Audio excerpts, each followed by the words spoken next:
Halo teman-teman, balik lagi di podcast remaja dengan aku Yunika. Aku Felix. Aku Kelan. BTW kita mau ngomongin apa sih di sini? Oh, hari ini? Ya. Hari ini itu aku sendiri juga sering penasaran nih sama bagaimana perjalanan seorang pendeta atau calon sampai mau jadi pendeta. Karena aku merasa pressure dan nama pendeta itu kayak berat lah ya. Terus pekerjaannya sendiri itu bukan pekerjaan yang umum pengen dikerjain sama orang. Ya. Tuh, itu pertanyaan dari salah satu teman kita. Nah, maka dari itu kita kedatangan dua pembicara yang keren banget. Ada siapa aja? Halo, Alex. Kevin. Yeay. Sebelum mulai, mari kita buka dalam doa dulu. Kita semuanya mari kita bersatu dalam doa. Tuhan Yesus, terima kasih atas berkat-Mu hari ini. Kami sudah berkumpul pada podcast kali ini. Sekarang kami akan memulai podcast ini. Berkati supaya podcast ini berjalan dengan lancar dari awal hingga akhir. Dan berkati untuk kakak-kakak pembicara supaya dapat menjawab dengan baik ya Tuhan. Terima kasih Tuhan, dalam nama Tuhan Yesus kami berdoa. Amin. Amin. Amin. Nah, Oke. Bo, Kita sebelum mulai tanya kabar dulu kali ya. Gimana kakak gimana kabarnya? kabar? Jawaban standarnya kan baik ya. Baik, puji Tuhan. Baik, baik. Kami enggak. Iya, Kalian itu gimana kabarnya? Default baik. Baik juga enggak Default baik-baik. baik.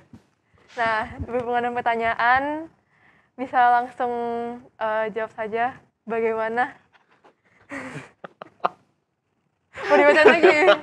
Aku sering penasaran sama bagaimana perjalanan pendeta atau calon pendeta sampai mau jadi pendeta. Karena aku merasa pressure nama pendeta kayaknya berat dan pekerjaannya bukan pekerjaan yang umum diinginkan orang.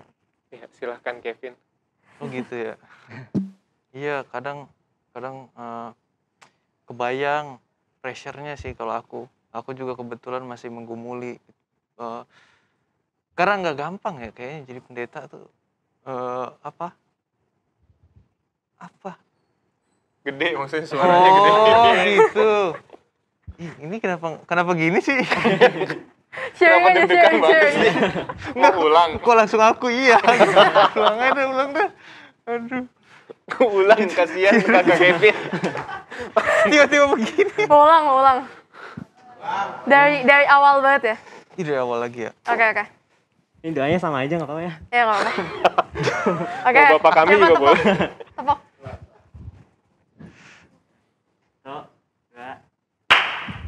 Halo teman-teman, balik lagi di podcast remaja dengan aku Yunika. Aku Felix. Aku Kelan. BTW kita di sini mau ngomongin apa sih? Oh, hari ini mau berbicara tentang bagaimana perjalanan pendeta atau calon sampai menjadi pendeta. Soalnya tuh aku sendiri tuh ngerasa kayak pressure membawa nama pendeta tuh kayak berat lah ya. Terus pendeta sendiri kan pekerjaannya bukan Suatu pekerjaan yang umum gitu ya. Betul. Nah, maka dari itu hari ini kita kedatangan dua pembicara yaitu Alex. Kevin. Yeay. Mungkin sebelum mulai kita buka dalam doa dulu. Oke, semuanya mari kita bersatu dalam doa. Tuhan Yesus, terima kasih atas berkat-Mu hari ini. Sekarang kami ingin memulai podcast kami.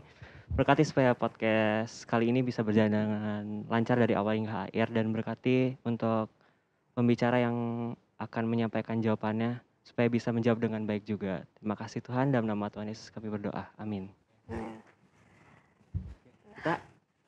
Aku sebenarnya mau nanya dulu ya.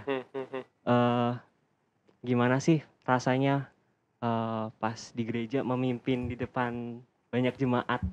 Waduh. Jadi sebetulnya ya, mimpin ibadah misalnya yang paling sederhana ya. Mimpin ibadah itu tuh deg-degannya tuh setengah mati loh. Kenapa? Karena kan misalnya nih, kalau kita pidato, kita kan nyiapin materi, bagiin apa yang kita pikirin, bagiin gagasan kita, bagiin apa yang ada di dalam diri kita lah, kita bagiin ide-ide kita gitu.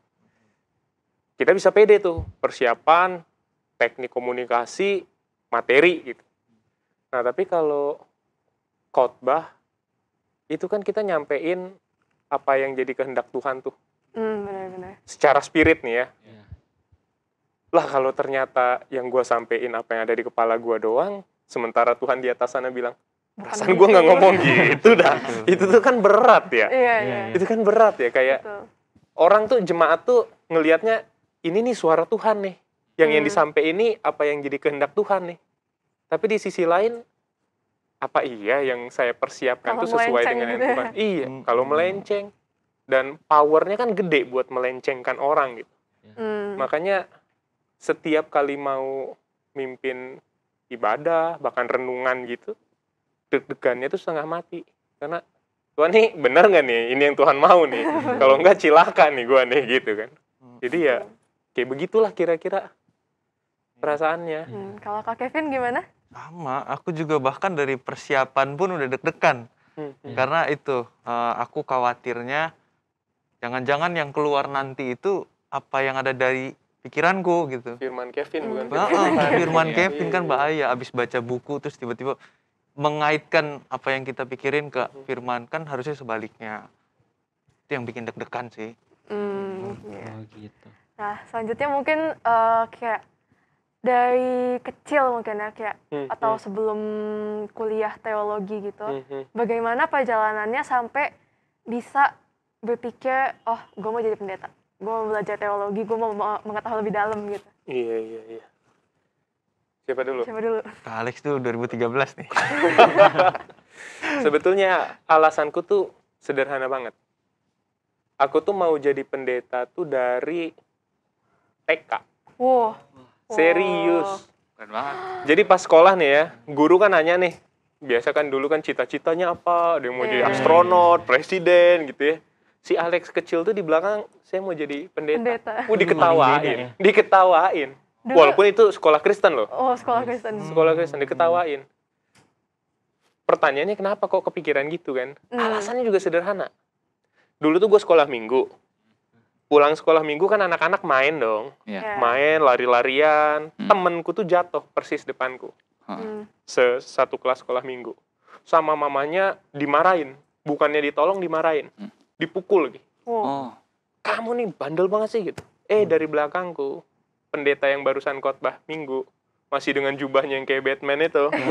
Enggak kayak Batman lah ya, kayak apa ya. Kayak Masih dengan jubahnya yang keren itulah. Iya. Bayangin ya kayak sinematik gitu ya, anak kecil terus di belakang tuh hitam gitu ya. Ngangkat nih anak, terus dipeluk, ditenangin gitu. Oh. Di saat itu gue mau nih kayak begini nih. Kayak gitu. Gue mau nih kayak begini nih. Keren nih. Oke. Udah itu aja terus dipelihara. SD, SMP, SMA, nggak kebayang deh mau ngambil kuliah lain selain teologi. Sering digoda-goda sama orang tua. Mungkin Oh, kayak pas SMA-nya gitu kan mungkin pasti berkembang kan, alasannya nggak cuma kayak, oh mau jadi kayak gitu. Persis. Itu kayak gimana pas SMA-nya mungkin ya sebelum kuliahnya gitu. Iya. Sebetulnya alasannya tuh nggak ada yang spektakuler. Cuman karena terbiasa di gereja, aktif di gereja, pelayanan di gereja, akhirnya ya udah nggak kebayang aja mau ke yang lain. Udah deh, saya mau menjadi orang yang Iya. menyampaikan. bener. Alasan yang di ultimate-nya tuh nggak ketemu tuh waktu SMP SMA. Baru-baru kuliah, baru-baru setelah itu tuh baru ini nih. Gitu. Jadi bukan ada alasan kuat baru masuk, tapi kayak ya udah kayak terbawa aja. Kayak Kebawa dari kecil. Gitu.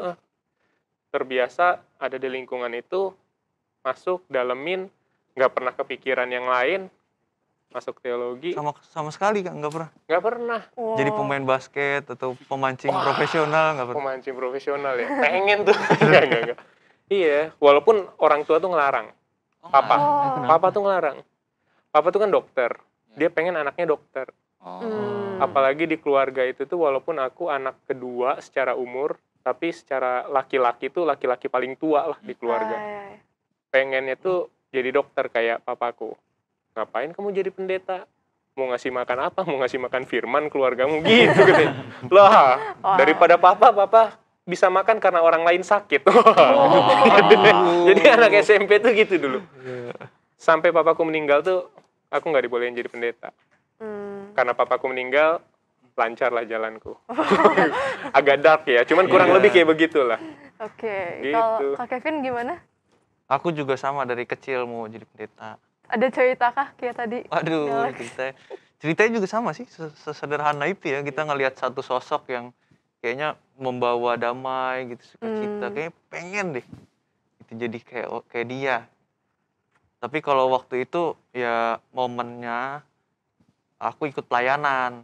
Karena anak kecil digendong-gendong sama emak bapak, diajak pelayanan, terus ngelihat mereka pelayanan ke gunung-gunung gitu. Kayak kok mereka sukacita banget, padahal habis bensin, habis waktu, harus hujan-hujanan ke kampung-kampung begitu yang orangnya sebenarnya nggak seberapa, cuman berapa banyak sih. Tapi mereka seneng gitu kok. Kayak menginspirasi. Terus setelah kayak pas udah mau masuk kuliah teologinya gitu, ada alasan yang berkembang nggak gitu alasannya? Lebih Iya, luas lagi nggak? Gimana itu? Akhirnya jadi berkembang ya Kak Alex, setelah dapat pengetahuan-pengetahuan. Gila. Ya. Dari katekisasi gitu ya? Alasan ultimate-nya apa Kak Alex? Kak Kevin dulu lah, Oh, aku dulu ya. biar aku bisa nyontek. Padahal aku bisa nyontek. Kalau aku sih akhirnya nggak ada alasan ini ya, nggak ada apa ya. Kak Alex dulu deh. Iya. Jadi di teologi itu kan, sekolah teologi itu kalau mau disederhanakan, walaupun kompleks sebetulnya, sederhananya itu macam-macam. Ada sekolah teologi yang begitu keluar dari sana, ini ibaratnya chef nih ya. Ada sekolah teologi yang begitu keluar dari sana tuh, orang-orangnya tuh jago Chinese food. Misalnya nih, jadi pokoknya kalau mau cari chef Chinese food dari situ, spesialis. Tapi ada juga sekolah teologi yang kamu tuh diajarin raw materialnya. Ini beras tuh ada macam-macam loh, minyak tuh ada macam-macam loh, sayur tuh macam-macam loh. Keluar dari situ ada yang jadi jago masak, ada yang masakannya nggak enak. Karena mereka tuh diajarin raw materialnya, kita harus masak sendiri. Masak sendirinya berdasarkan apa? Jemaat kan macam-macam ya. Jemaat di Pondok Indah sama jemaat di Cicurug misalnya, beda. Kebutuhan dan demografinya. Itu kenapa si chefnya tuh harus ngerti apa yang bergizi buat jemaatnya, sehingga dia bisa masakin yang bener lah gitu. Nah, di tempatku tuh yang model kedua tuh, UKDW nih kami. Model yang kedua. Kasih raw material. Bener. Jadi barat ketika kita masuk tuh kan kayak bangunan tuh udah ada tuh, udah bentuk rumah. Masuk sana diminta untuk dihancurin tuh rumah. Pondasinya, dindingnya baru dibangun kembali. Nah, kadang pas dihancurin itu tuh orang ngerasa, aduh, kok kayak gini sih? Kemudian cabut, keluar, berhenti dari teologi, terus yang mungkin ada yang jadi ateis, nggak percaya Tuhan. Kayak misalkan kita di katekisasi kan belajar, oh ternyata kisah kejadian tuh begini tuh. Yang nggak di awal sekira ya. Udah katekisasi? Belum? Udah kan? Udah, satu. Oh ternyata kisah kejadian tuh cara melihatnya gini tuh, kisah penciptaan. Oh ternyata ini tuh begini. Nah pas lagi bergumul kayak gitu tuh ada beberapa juga teman-teman yang kok beda sih sama yang gue tahu selama cabut ini. Ya. Akhirnya cabut, begitu cabut, gue nggak percaya Tuhan deh gitu. Nah masa-masa itu tuh yang Beratnya. Yang berat, yang gonjang-ganjing, yang bisa bikin orang kemana-mana gitu. Tadi pertanyaan apa? Gue kemana-mana. Kayak titik Kemantapan. Ya. Oh alasan ya? Alasan utamanya. Nah karena kita diajarin macam-macam itu, begitu lulus teologi itu idealismenya tinggi. Biasa anak muda kan. Wah gue mau bangun gereja ke arah sini, begini, dengan teologi yang macam-macam, dengan masakan yang macam-macam tadi. Tapi at the end of the day, dalam perjalanannya, kayaknya reason gue tuh cuma satu deh. Dan itu tuh sederhana banget. Apa? Cuman sebatas gue pengen gimana caranya jemaat tuh tahu kalau Tuhan tuh baik sama mereka. That's it, simple. Tadi aku mau ngomong gitu. Iya betul. Emang kita emang sehati. Iya. Ibaratnya kalau koki nih, makanan macam-macam, tapi mungkin di ultimate reasonnya tuh cuman gue pengen orang yang makan ini sehat misalnya, atau gue pengen orang yang makan ini itu seneng, happy gitu. Ada ultimate reasonnya lah. Kalau gue cuman itu, gimana caranya jemaat tuh tahu kalau Tuhan tuh baik sama dia. program macem-macem, teologinya macem-macem, tapi at the end of the day, gimana ya supaya jemaat gue tuh bisa, oh iya Tuhan tuh baik ya. Simple, sederhana itu. Oh, Kak Kevin? Sama ya. Ya, kurang lebih sama. Kadang nggak perlu alasan yang besar-besar sih menurutku. Justru alasan sederhana itulah yang udah bisa bikin iya, bener-bener. karena alasan itu kan lahir dari pengalaman, dari pemaknaan. Gitu sih. Berarti mirip-mirip ya kurang lebih Mirip-mirip. ceritanya. Nah, tadi kan mungkin udah sempat disinggung juga sama Kak Alex soal di tengah-tengah kuliah teologi, karena mungkin muridnya pada mendiscover sesuatu yang mereka dulu kayak, oh gue diajarin nggak kayak gini. Iya. Itu kan banyak yang keluar jadi ateis atau agnostik gitu ya mungkin ya. Mungkin dari Kak Alex sama Kak Kevin sendiri pernah nggak kayak mungkin agak renggang dengan Tuhan, terus imannya agak terguncang, atau mungkin sampai nggak percaya sama Tuhan karena masa-masa pas kuliah teologi gitu. Pernah nggak? Pernah nggak, Vin? Aku jujurnya pernah Boleh terguncang karena kayak selama ini aku merasa dibodoh-bodohi gitu kayak. Ya kaget lah sebenarnya, kaget karena apa yang kita yakini gitu dari kecil ternyata bukan salah, tapi dicoba dibangun ulang kan, dan itu bikin shock banget. Tapi di kemudian hari mulai dibangun lagi satu persatu, dan ternyata yang dibangun lagi itu punya pemaknaan lebih dalam kan. Jauh lebih kuat ya rumahnya gitu ya. Betul, fondasinya lebih kuat. Sama kayak teman-teman mungkin di katekisasi diajarin macam-macam yang mungkin awalnya nggak pernah diajarin di sekolah minggu gitu. Beda-beda sendiri ya, kayak awalnya gini, tata gini, tapi itu lebih benar, yang lebih pasti gitu loh yang juga Tuhan. Makanya momen-momen itu justru menurutku penting gitu, dan sah-sah aja dialami orang yang belajar teologi sih menurutku. Pada saat itu rasa ingin jadi pendetanya itu masih ada nggak? Pas lagi mulai nggak percaya itu? Itu rasanya ya relasi sama Tuhan aja jadi renggang banget. Mulai memudar gitu ya? Percaya ya katanya. Iya, banyak yang aduh kok gitu sih, gimana mau jadi pendeta gitu. Tapi seiring berjalannya waktu ya justru dari situlah dibangun pelan-pelan. Itu kurang lebih berapa lama pas agak renggangnya? 1 semester 2 semester ya Kak biasanya. Beda-beda. Oh iya beda-beda sih ya. Tapi kalau aku sih sekitar 1-2 semester gitu, 1 tahun lah. 1 tahunan ngerasa jauh sama Tuhan, merasa mulai membangun lagi semua dari awal. Kalau Kak Alex pernah nggak Kak Alex? Iya pernah.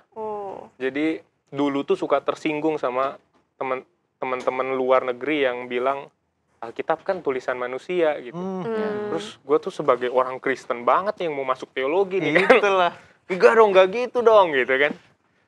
Lalu setelah di kuliah belajar sejarah keagamaan, sejarah penulisan Alkitab, ya nggak salah sih pandangan tuh orang gitu. Lalu kemudian jangan-jangan iya ya, ini tulisan orang nih. Yang ada pengaruh politiknya, ada pengaruh macam-macamnya, ini tulisan orang nih. Terus gue merasa kalau di Alkitab dibilang pada mulanya Tuhan menciptakan manusia, terus gue mikir, wah ini kayaknya pada mulanya manusia yang menciptakan konsep akan Tuhan nih gitu kan. Ini kayaknya manusia aja yang nyiptain sesuatu yang nggak bisa dia jelasin, ya udah deh gue kasih label Tuhan gitu kan. Ada masa kayak gitu juga. Tapi dalam perjalanannya segala macam hal Tuhan izinkan terjadi, kemudian wah enggak ya. Ternyata pemahaman ilmu-ilmu ini nggak membuat gue kemudian, jadi ketika dibuka hal yang baru itu, orang tuh punya 2 pilihan nih, antara mereka pergi meninggalkan atau mereka, wah ini jadi bahan baru untuk gue membangun rumah yang lebih kuat gitu. Nah, gue pilih yang kedua ini nih. Prosesnya ya panjang, termasuk ada di jemaat juga, praktek, ketemu orang, macam-macam deh. Aku dengarnya jadi agak penasaran ya isinya sekolah teologi tuh gimana sampai orang bisa kayak jangan-jangan kayak gini, kayaknya kayak gitu, jadi kayak agak penasaran. Mau jadi pendeta? Atau minat masuk teologi jangan-jangan? Belum. Tapi tertarik untuk tahu di dalam itu sebenarnya ada apa sampai orang kayak selama ini gue merasa dihubungin gitu mungkin kan. Gak penasaran sih. Tapi proses kayak dari dari yang gangnya terus mulai mendekat lagi itu, nah apakah it just flows like that atau ada kejadian yang membuat saya lagi? Oh, kalau aku tuh nggak ada titik yang tok langsung tiba-tiba berubah gitu, nggak ada. Cuman kalau ya pelan-pelan. Ada prosesnya lah. Iya kan, tahu kan 9 spiritual pathways kan ya. Oh, ya. Oh, katekisasi aja yang baru Iya, diajarin ya. Nanti belajar deh katekisasi. Jadi ada 9 cara kita Bisa mendapatkan berelasi diri. dengan Allah gitu.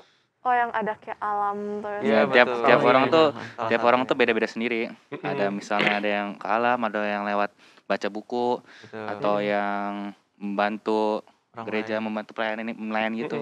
Jadi pembicara. Iya, Belum, Tapi jadi benar, baru lulus benar. katekisasi ini. Woi. Terbukti Iya. mengikuti kelas Nah, dengan benar ya. baik. Gua Mantap. tuh alam sama intelektual yang kedua tuh. Intelektual tuh kita tuh bertanya, berpikir, baca, terus mempertanyakan segala sesuatu. Nah, dalam proses bertanya itulah kemudian ini deh kayaknya deh, ini deh kayaknya deh. Kayak kisahnya Agustinus deh yang berkali-kali aku ceritain. Pernah dengar nggak? Pernah, tapi Lupa ya udah kayaknya. lupa. Gue ceritain ya, 2 menit nih. Oke. Oke. Ada bapak gereja, Agustinus namanya. Dia lagi nulis buku.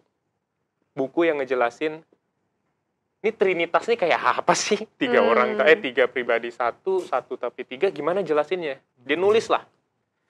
Dia nulis, lagi di proses perjalanan menulisnya, setengah buku kurang lebih ya, dia jalan-jalan ke pantai. Refreshing mungkin ya. Begitu jalan, dia ketemu seorang anak. Dia datang tuh kan pas jalan tuh dengan pikir, wah ini buku gue nih bakal menjawab pertanyaan orang-orang nih, gitu kan. Gue mau buktiin nih, mau jelasin nih. Terus anak itu tuh lagi ngegali pasir pakai cangkang kerang. Dia digali sama si Agustinus ditanya, lu mau ngapain kok nggak berhenti ngegali terus? Terus anaknya ini bilang, saya mau masukin air di samudra ini ke dalam lubang. Ketawa Agustinus, wah kocak lu, mana bisa. Terus anak itu jawab, iya, bahkan aku bisa melakukan ini sebelum engkau bisa sepenuhnya menjelaskan Allah dalam bukumu, katanya. Agustinus nyadar, gila, iya bener juga ya. Mana mungkin gue jelasin konsep Allah yang sebegitu besarnya bisa masuk di buku gue yang kecil ini gitu. Dia lanjutin menulis dengan perasaan rendah hati gitu ya. Nah itu juga yang bikin gue tuh mulai ke arah sana tuh. Lex, lu mau mencoba menyingkap sebanyak apa sih? Pada akhirnya tuh lu tuh debu banget gitu. Nggak akan bisa lu jelasin. Semakin lu bisa jelasin Allah yang maha itu, semakin dia bukan Allah. Dan itulah yang kemudian membawa gue menjadi, iya, sorry bos, gitu. Kalau Gitu. Pak Kevin gimana proses bangkitnya lagi gitu?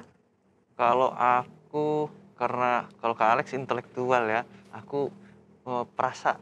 Jadi aku banyak waktu sendiri gitu.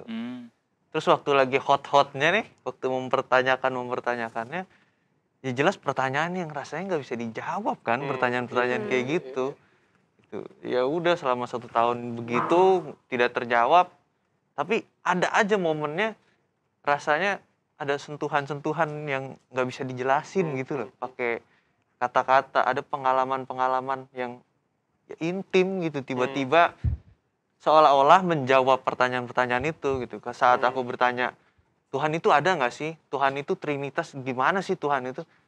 Tapi ya ada aja Tuhan, aku bisa ngerasain dia ada di pengalamanku, ada di dekatku, dalam ibadahku yang tidak serius itu gitu.